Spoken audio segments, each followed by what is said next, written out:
নমস্কার, ডিজিটাল বার্তা ইউটিউব চ্যানেলে আপনাকে স্বাগতম।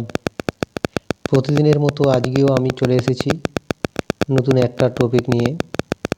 আজকের বিষয় আগামীকাল অর্থাৎ 13ই মার্চ 2026 কোনো এক সংগঠন থেকে ডাকা ধর্মঘটকে নিয়ে।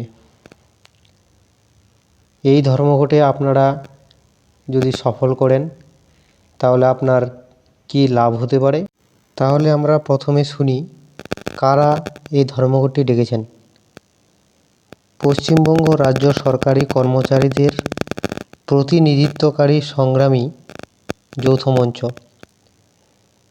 বকেয়া মহার্ঘ ভাতা অর্থাৎ ডিএ এর প্রতিবাদে 13ই মার্চ 2026 তারিখে সম্পূর্ণ কাজ বন্ধ ধর্মঘটে ডাক দিয়েছেন।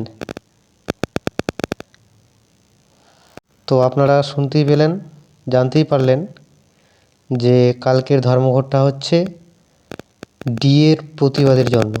ডিএর প্রতিবাদ, এখনও ডিএ দেওয়া হয়নি, তার জন্য এই ধর্মঘট ডাকা হয়েছে। এবার আমরা জানব এই ধর্মঘটে যারা অফিস যাবে না তাদের কি ক্ষতি হতে পারে। ইতিমধ্যে রাজ্য সরকার একটা নোটিশ জারি করেছে, সেই নোটিশে আমরা দেখে নেব কি লেখা আছে।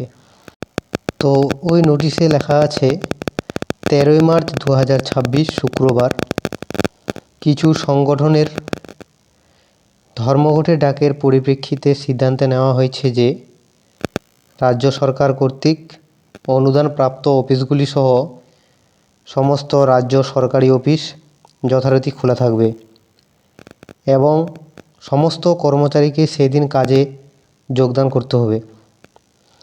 সিদ্ধান্ত নেওয়া হয়েছে যে উপরে উল্লিখিত দিনে কোনো কর্মচারীকে প্রথমার্ধে, দ্বিতীয়ার্ধে বা পুরো দিনের জন্য কোনো নৈমিত্তিক ছুটি বা অনুপস্থিতির জন্য অন্য কোনো ছুটি মঞ্জুর করা হবে না। আরও জানানো হয়েছে যে ওই দিন কর্মচারীদের অনুপস্থিতি শাস্তিযোগ্য হিসেবে গণ্য করা হবে।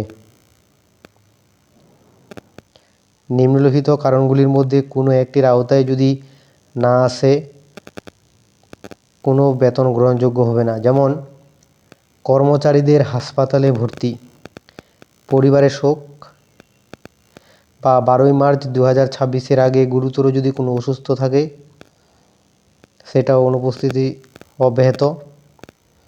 12ই মার্চ 2026 আগে অনুমোদিত শিশু যত্ন ছুটি বা মাতৃত্বকালীন ছুটি বা চিকিৎসাজনিত ছুটি যদি থাকে তাদের কোনো অসুবিধা হবে না।